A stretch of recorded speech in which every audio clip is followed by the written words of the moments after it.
Para arrancar, les voy a pedir a todos, a todas, a todes que cierren los ojos. Yo acá no veo nada, así que voy a confiar en que están cerrando los ojos. Y vamos a hacer un pequeño ejercicio. Algunas caras veo, sí que. Hace unos pocos días te convertiste en mamá o papá. Sentís miles de emociones a la vez.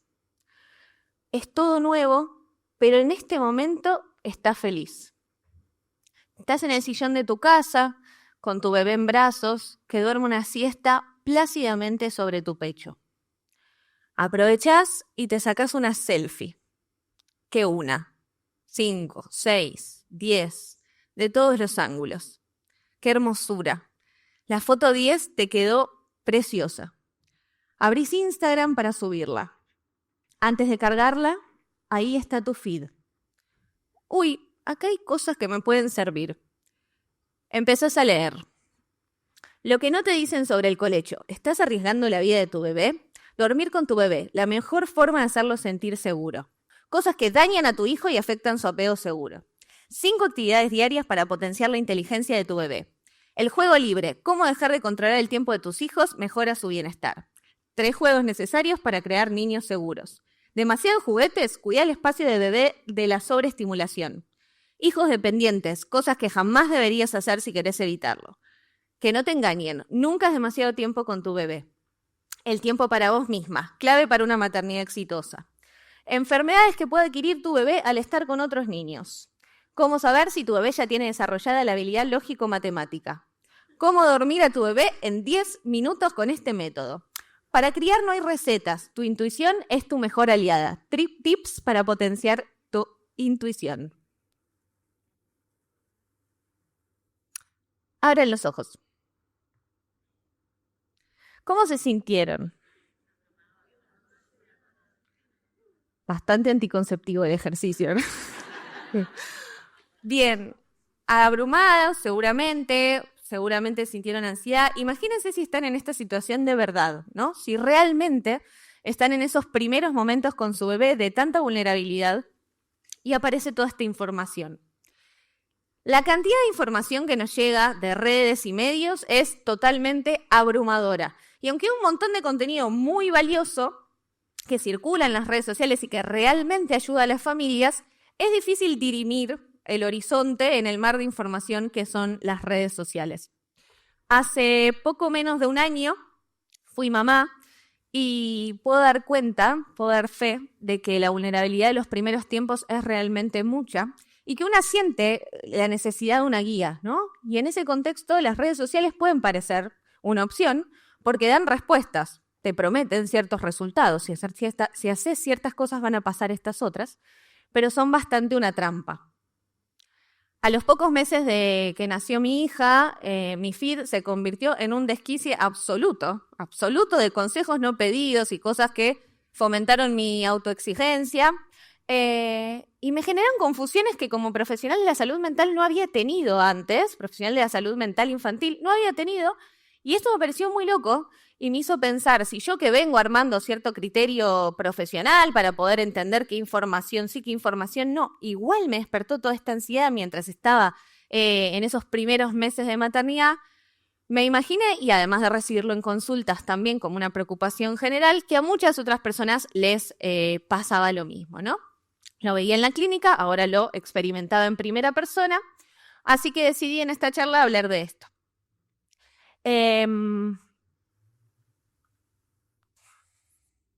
¿De qué consumimos a la hora de criar? Esa es una foto, no sé si se ve, creo que la estoy tapando. Es una foto sacada, una captura de pantalla de mi feed. Es terrible, ¿no? Es terrible, porque además es como lo único que era madre en ese momento, al parecer, para Instagram. Y me parece importante trabajar este tema, porque si bien las redes sociales no son la realidad, siempre circula esta frase, ¿no? Las redes no son la realidad, las redes sí construyen realidad, ¿no? Las redes sociales lo que hacen es reproducir, amplificar ciertos discursos y invisibilizar otros. Entonces quiero invitarlas hoy a pensar en qué consumimos a la hora de criar, a quién está dirigido este contenido, cuál es la forma que toman estos contenidos en redes sociales, qué lugar tienen las personas que crían y qué lugar tienen las infancias. Hay básicamente dos tipos de contenidos que aparecen en redes sociales que los podemos dividir en contenido, de este lado, basado en la experiencia, basado en la propia experiencia, y contenido profesional o con expertise. Vamos a arrancar por el primero, basado en la propia experiencia. Uy, me fui para atrás. Ahí va. Generalmente se trata de mujeres, mamás, a veces son papás, que comparten su experiencia de criar, que dan algunas recomendaciones en relación a lo que conviene hacer con la crianza y que podemos pensar que se ha institucionalizado en la figura de la mom influencer. Las mom influencer o influencers de maternidad son personas que se dedican, que esto ya se convierte en su trabajo, a dar recomendaciones sobre crianza y estilo de vida, no solamente sobre crianza, ¿no? Sobre crianza y estilo de vida. Cualquier persona puede ser madre influencer, potencialmente sí. O sea, si uno quiere, se puede abrir una cuenta y empezar a crear contenido para hacerlo. Pero sabemos que no todos los contenidos llegan de la misma manera. Y en general el perfil es este. Son mujeres heterosis, blancas, que forman parte de una familia nuclear, mamá, papá, hijitos, de clase alta, que portan una belleza hegemónica, generalmente rubias, con determinado tipo de piel, flacas, que pregonan una alimentación saludable y el ejercicio físico, normalmente emprendedoras, ¿sí? Que representan la figura que tanto se ha trabajado en los feminismos de Superwoman, una mamá que puede trabajar, ¿sí? Y dedicarse a una crianza muy, muy especializada también a sus hijos e hijas. Aparece el extremo de esto, que son las tradwives. ¿Escucharon hablar? Bien, estas son mujeres que no trabajan, sino que reivindican los roles tradicionales de género y reivindican la mujer al servicio de sus hijos, hijas y de su marido, ¿sí? Y lo reivindican abiertamente. Es una posición clara de vuelta a esos discursos. Estas madres influencers son muy buscadas por el mercado, o sea, realmente se gasta mucho dinero, la gente compra los productos que estas personas dicen, entonces son figuras muy buscadas por el mercado, porque crean lo que se denomina contenido aspiracional en marketing, ¿no? Literalmente venden un ideal. Y en ese sentido podemos pensar que están reproduciendo estereotipos de género y que no es inocuo esto, ¿no? No es inocuo que lo que más circule en relación a cómo es una mamá sea este tipo de personas. Esto no tiene nada que ver con las personas que crean este contenido, sino que estamos analizando los discursos, ¿no? Y quiénes los llevan adelante. No es inocuo y menos en un contexto como el que vivimos actualmente, en donde vemos un retroceso en la garantía de un montón de derechos para las mujeres y también para aquellas familias que tienen una conformación que está por fuera de la familia nuclear, que tienen conformaciones distintas, diversas, que esta sea la representación hegemónica y se siga reproduciendo en redes, complica bastante la cosa. Por supuesto, hay estudios que muestran que entre el 80 y 90% de este contenido de crianza está dirigido a mujeres, ¿sí? Y esto es una obviedad, también está generado la mayoría por mujeres. La figura de daddy influencer existe, pero tiene mucho menos impacto. De hecho, deben conocer, no sé, ¿alguien conoce alguno? Uno, dos, ahí alguien levanta la mano, buenísimo, pero es mucho menos común que ver a las mamás influencers. Hay otro tipo de contenido basado en la experiencia, que personalmente es el que más me gusta. ¿Se puede poner el video? Un segundo.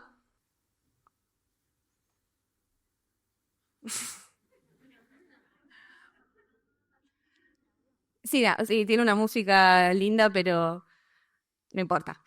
El mensaje es ese, ¿sí? Me encanta este video, me encanta, porque es un segundo, y porque da la ilusión que una cuando está navegando en redes decís, ay, otra vez este tipo de mensajes, y mañana será igual, totalmente mañana será igual, ningún día fácil en la crianza, ¿no? Y creo que el humor en redes sociales es un gran recurso y realmente cuando pensamos en construir lazos y armar redes entre personas que están criando, el humor es lo que permite plasmar mejor la experiencia de maternidad y paternidad, el que permite aseguir esa complejidad que significa criar un ser humano, ¿no? Así que quería hacerle un capitulito chiquito al humor porque es algo que sí nos salva bastante a las personas cuando estamos criando. Bueno, ahí volví a ponerse. Ahí va. Bien. Vamos al segundo tipo de contenido que es el contenido profesional o con expertise en cierta temática. Y acá entramos en un mundo porque hay muchísima información actualmente sobre desarrollo infantil. Los conocimientos han proliferado en todo lo que refiere a crianza, infancias en general, y hay mucha más conciencia a nivel público de la importancia de los primeros años de vida. Esto está buenísimo, es un logro, es un avance, porque generamos políticas en relación a esta temática y es espectacular, pero cuando nos metemos en el mundo de las redes sociales, tiene algunos desafíos que vale la pena mencionar. Existe, por todos estos avances, información hiperespecífica de cada área del desarrollo infantil, y si acá alguien es madre o padre, habrá visto que hay millones de cosas sobre lactancia, millones sobre sueño, millones sobre conducta, millones sobre juego, millones sobre cada cosa, y esto es lo que nos abruma, ¿no? La cantidad de cosas que pareciera que hay que saber sobre cada uno de los temas. Como positivo, tiene también que hay acceso a información de calidad, gratuita, y de profesionales excelentes que tienen cuentas excelentes, pero el lado B es que esta información no siempre está basada en evidencia. Mucha de esta información se basa en el discurso de lo que la ciencia dice, con lecturas bastante libres, ¿sí?, de lo que la ciencia dice, y en general, y muchas veces también es mentira, directamente falso. La información a veces es contradictoria entre sí, como vimos en el ejercicio inicial, ¿no? El colecho es lo mejor, el colecho es lo peor, la lactancia es lo mejor, lactancia extendida es lo peor, y así genera un nivel de confusión muy alto en las personas que consumen. Y este para mí es el punto más interesante, que es qué forma tienen los contenidos que vemos en redes. Bien, en primer lugar tienen un corte individual, ¿sí? Van directamente a la persona. Vos, mamá, vos, papá, tenés las riendas de todo lo que le pase a tu hijo en el futuro. Vos, solamente vos, sos el responsable de lo que pueda suceder. Y está este tipo, por ejemplo, 7 errores comunes que están alejando a tu hijo de ti, ¿no? Como es terrible. Tienen un tono emocional alto, ¿sí? Cosas que dañan a tus hijos y afectan su apego seguro. Lo que buscan, por supuesto, como cualquier cosa en redes, es que una diga, a ver, ¿qué está dañando a mi hija?, ¿no? Y entre, mire. Y, ahí va. Y en general lo acompañan imágenes que ayudan a que este mensaje se transmite también de un modo muy dramático. Había puesto también otra que había un nene llorando en una ventana. O sea, hay este tipo de escenas que ayudan a que una quiera ver, ¿no? Y sienta, a ver, por ahí estoy haciendo algo que daña a mi hijo y no me estoy dando cuenta. Establecen relaciones lineales entre lo que una persona haga y el desarrollo infantil directamente. O sea, vos haces esto y va a pasar esto. Cuando sabemos que nada en la crianza funciona de ese modo, pero ese es el mensaje que se transmite en redes. Este me gusta particularmente porque una piensa que va a ir a encontrar... que va a encontrar algo como amable, empático, como no le des bola a la comida de tu hijo. Bueno, por ahí no tengo tanto tiempo y sigue, si no querés aprovechar esta hermosa ventana de oportunidades para potenciar su ser y marcarlo para el resto de su vida. Es tremendo. Y esto también, muchos de estos contenidos son una trampa, ¿no? Vamos buscando, voy a seguir leyendo porque creo que voy a encontrar algo más amable con mi crianza y encuentro como lo vas a marcar para el resto de tu vida con lo que hagas hoy. Bien, y obviamente viene en forma de tips o recetas. La solución para evitar la catástrofe o para lograr el éxito, tenés que hacer esto, ¿sí? Yo te voy a decir las cosas que tenés que hacer en este área para lograr lo que te propones. Un ejemplo de tabla de sueño, ¿no? Levantarse, esto es muy común, por ahí no lo vi, porque escucho risas y es muy, muy, muy común ver los horarios, ¿sí? Marcar los horarios. Por supuesto, no contemplando en absoluto el contexto de vida de este ser humano. 7:30 a dormir, por ahí el padre llega a las 8 porque viene de trabajar todo el día y no lo ve, si es 7:30 se tiene que dormir, entonces no hay posibilidad de adaptarlo a una realidad distinta de un niño o niña. Vamos a hablar en un ratito de eso. Y ojo, ventana de sueño, ocurre crisis de 4 meses, ¿no? Todo el tiempo está este tono de alerta. Bien. Entonces, el corte individual, el tono emocional alto, en forma de tips, que da la idea de que es sencillo, ¿no? Lo puedes hacer en 3 pasos y que establece relaciones lineales entre las microacciones individuales y el futuro de tu hijo o hija. Lo que genera es que esta idea de que los problemas de conducta, la baja autoestima, la menor inteligencia, el apego desorganizado, problemas de alimentación, todo lo que va a vivir tu hijo depende de vos. En redes sociales, los determinantes sociales, económicos, ambientales, psicológicos, que están, por supuesto, mediando la experiencia de criar, quedan totalmente por fuera. Y la crianza se entiende como una cuestión individual, de buena voluntad, y que con energía y información adecuada podés llevar adelante con éxito, vos sola, vos solo. ¿Y qué pasa con esto, no? En términos concretos en la clínica y qué vemos en la clínica. Este exceso de información hiperespecializada lo que genera es un aumento de la insuficiencia y de la sensación de sentir que no lo estoy haciendo bien, ¿sí? Y que debería estar haciéndolo mejor. Existen estudios, hay uno de Hampshire del 2021, que muestra la relación entre el burnout parental y la cantidad de tiempo consumiendo información de crianza en redes sociales. Este aumento de la insuficiencia trae, como decíamos, problemas de salud mental, trae si mis condiciones de materiales de existencia, o sea, si tengo plata para consumir, trae un aumento del consumo. Y por supuesto trae una desconexión en el vínculo, porque si yo estoy mirando mucho más lo que hago, lo que tendría que estar haciendo en redes sociales y sintiéndome mal que pasando tiempo con mi hijo, con mi hija, en donde me siento más o menos suficiente y disfruto, va a traer también una desconexión y problemas en el vínculo, que en la clínica lo vemos.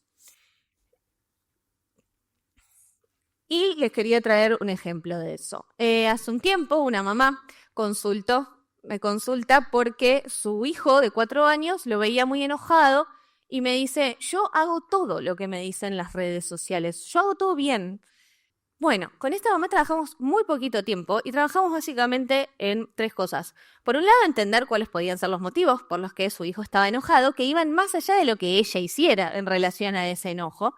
Y vimos que el niño tenía algunos motivos para estar enojado y que estaba bien que él lo esté expresando y que estaba bien que ella no pudiera también acompañarlo de la manera ideal que veía en redes sociales. Trabajamos en bajar la sobreexigencia en su rol maternal, porque venía con esto, recibía podcast, newsletters, de todo sobre crianza para estar al día y estaba abrumada.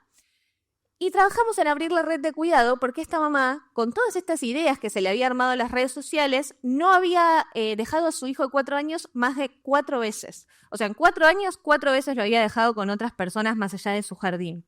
¿Sí? Ni abuelos, ni tíos, ni tías, ni vecinas. Entonces trabajamos también en bajar la exigencia y abrir la red de cuidado. Me gusta este ejemplo particularmente porque me parece que muestra bien, por un lado, que el ideal es una ficción, ¿sí? Que el niño a los pocas semanas dejó de estar enojado, estaba asfixiado también el niño, ¿no? Porque esto también nos puede asfixiar en el vínculo con una persona adulta. Me gusta ese ejemplo por esto, porque muestra que el ideal es una ficción, que ser la madre perfecta no le sirve a nadie, aún teniendo las condiciones materiales para hacerlo. Y me gusta también porque trae la idea de red de cuidado. En crianza hay una frase muy conocida, que quizás la han escuchado, que dice que para criar un niño se necesita una tribu entera. Es un proverbio africano que se repite siempre y lo repetimos mucho las personas que trabajamos en crianza. Y esta idea en redes sociales parece estar totalmente eclipsada. La red de cuidado no aparece, no hay contenido que hable de la red, se habla muy poquito y la tendencia es a pensar la crianza como algo individual. Se habla poco de la necesidad de redes para criar y se habla poco de las condiciones concretas en las que estamos criando. Y no nos damos cuenta, pero todo esto lo estamos absorbiendo y nos vamos olvidando de que criar es una cuestión social y lo hacemos en un determinado contexto. Se habla poco de las licencias por maternidad y paternidad, que en nuestro país saben que tenemos la peor licencia por paternidad de la región, con solo 2 días. Hay un proyecto de ley que debería salir pronto para ampliarlo, pero estamos todavía muy lejos de llegar a donde queremos. Se habla muy poco del rol de los varones en el cuidado, también hay pocos posteos que hablan de esto, hay algunos que sí y son interesantes. Hay uno de la Zona Tal que me gusta mucho, no sé si las conocen las chicas de la Zona Tal, que dice, ¿cómo hacer para que tu pareja duerma a tu bebé?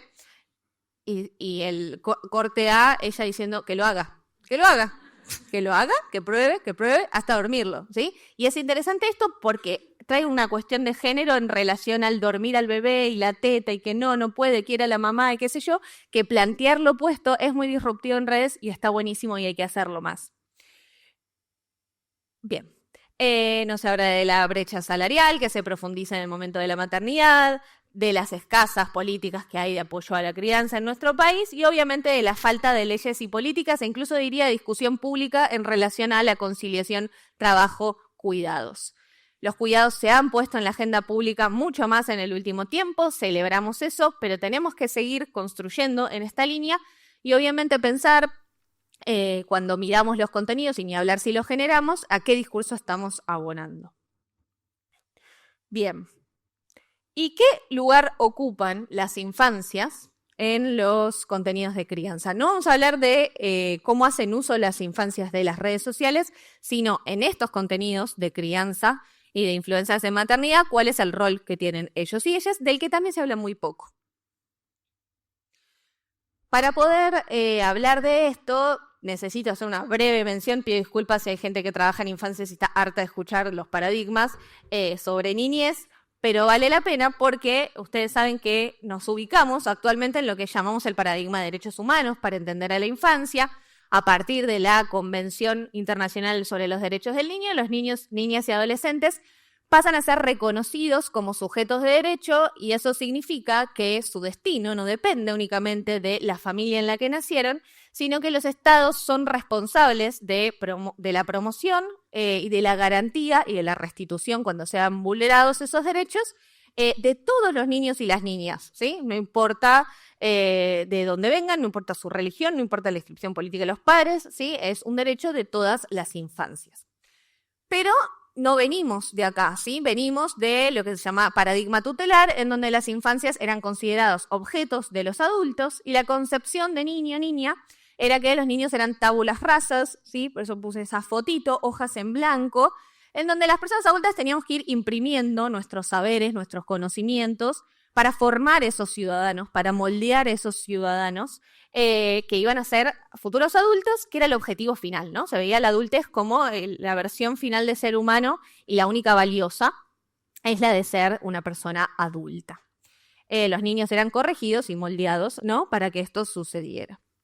En cambio, desde la perspectiva de derechos, entendemos la importancia de entender que la experiencia infantil es una experiencia diversa, que existen diversas formas de vivir la infancia, que todos los niños y las niñas necesitan tener los derechos garantizados y merecen una vida digna y vivir una vida libre de violencias para que puedan crecer y desarrollarse. Pero lo que es interesante es que reconoce en las infancias sujetos, ciudadanos, ya son ciudadanos, que tienen capacidad activa de modificar sus entornos, que tienen saberes propios, que no son hojas en blanco, ¿sí? Y que tienen derecho a participar de la vida social y pública. ¿Qué pasa en las redes sociales?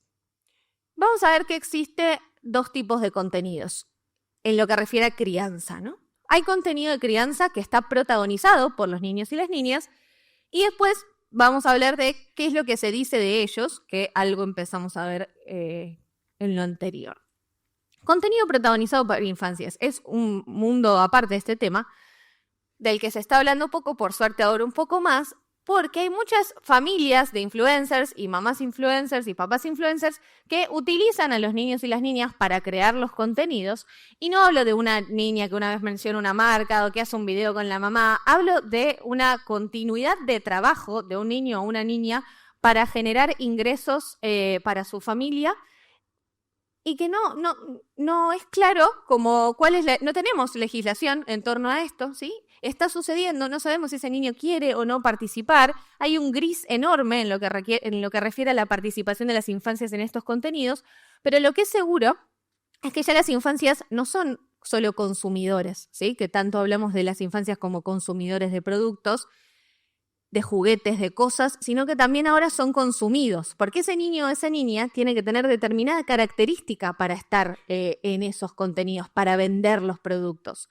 Han proliferado en los últimos años un montón de productos que se venden para modelar a esas infancias. No sé si vieron que hay ahora opciones de depilación de bebés de 6 meses, No sé si vieron que yo he visto de 6 meses la más chiquita que lo hacía con una hermana, pero que es claramente un aprendizaje. Una nena de 6 meses que ya estaba haciendo Get Ready With Me, ubican el formato de TikTok, en donde se visten y muestran cómo se visten. Desde los 6 meses empiezan, y obviamente hay una cuestión de género muy clara, que son mucho más las personas que nacen con genitales femeninos que los varones. Y esto está creciendo y no nos estamos dando cuenta y no estamos hablando mucho al respecto, pero está completamente opuesto al paradigma de derechos y al contrario, abona esta idea de niño-objeto, ¿no? De niño-objeto a ser moldeado, a ser utilizado por las personas adultas. Y en este caso, según lo que el mercado dicta. En relación a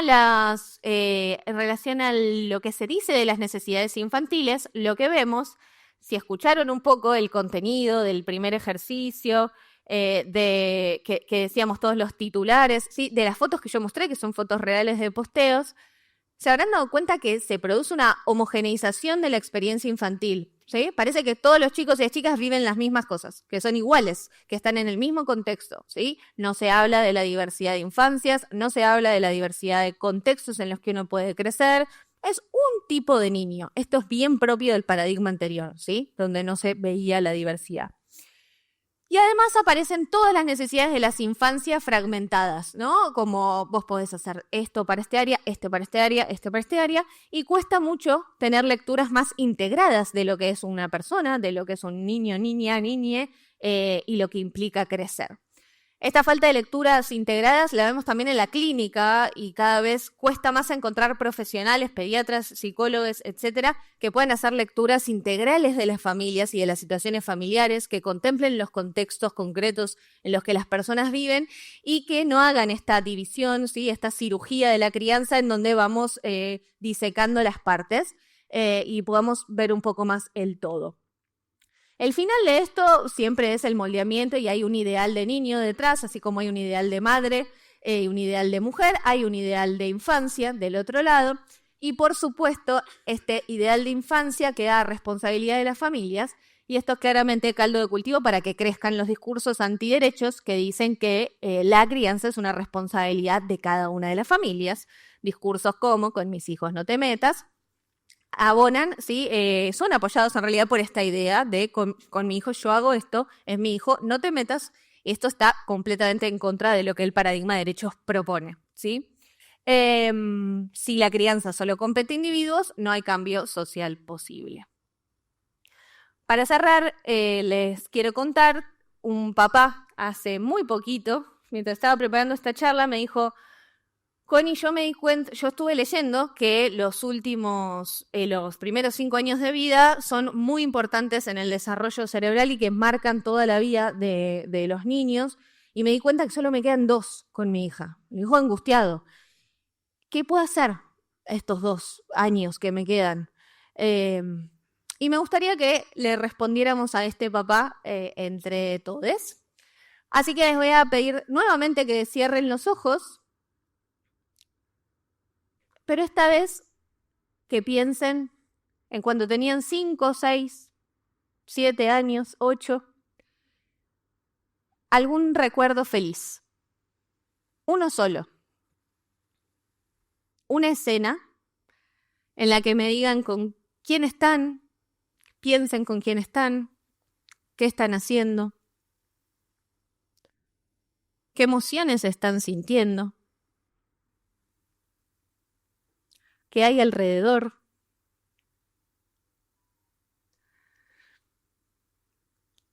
Y por qué este recuerdo de alguna forma los hace ser quienes son hoy.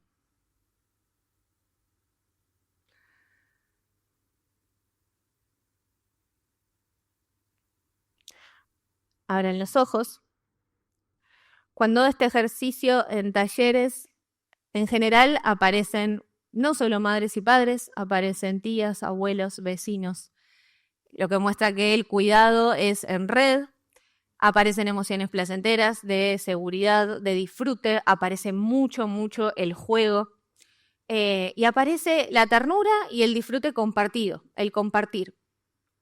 Entonces algo de lo que yo le respondí a este papá tenía que ver con esto, con que le salió un poco cara la intervención por ahí para decirle disfrutá, pero realmente es disfrutá. El mensaje era disfrutá. Hace algo con tu hija para disfrutar. No pienses en que le estás moldeando el cerebro, porque si nos relacionamos de ese modo entre las personas, nos estamos perdiendo de lo más lindo del vínculo humano y de lo que realmente forma el cerebro, que tiene que ver con la verdadera conexión emocional.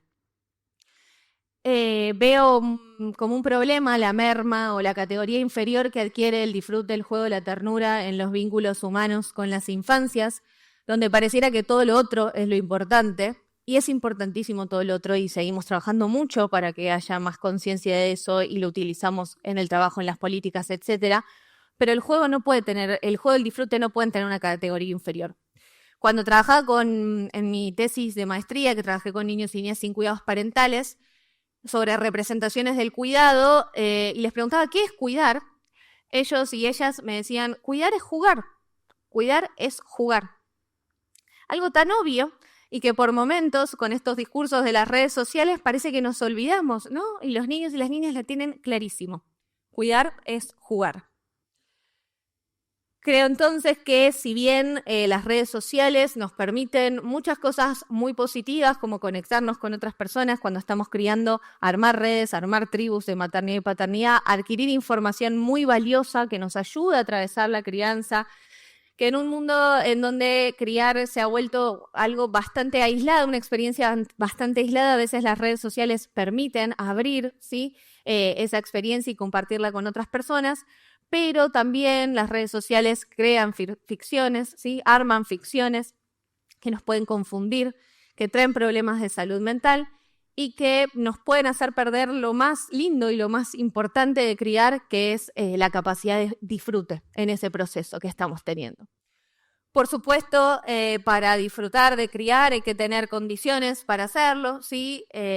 Si yo no puedo, digamos, pasar nada de tiempo con mi hijo porque tengo que trabajar 14 horas para poder mantener y darle de comer a mis hijos e hijas, el disfrute probablemente va a mermar. Entonces hay que trabajar para generar mejores condiciones y poner el tema de los cuidados infantiles más en agenda. Y que sigamos construyendo horizontes en relación a los vínculos que queremos armar con las infancias, horizontes éticos que contemplen a los niños, niñas y adolescentes en toda su diversidad, que también nos permitan mirarlas y mirarles en su particularidad y escucharles y saber también qué tienen ellos y ellas para decir en relación a los cuidados que reciben, ¿no? Que es algo que en general no escuchamos lo suficiente. Y por supuesto, donde el juego, el disfrute, la ternura, la verdadera conexión emocional sea una parte esencial. Porque, como dice Graciela Montes, a fin de cuentas la crianza ha sido siempre eso, el traspaso del sentido de la vida. Muchas gracias.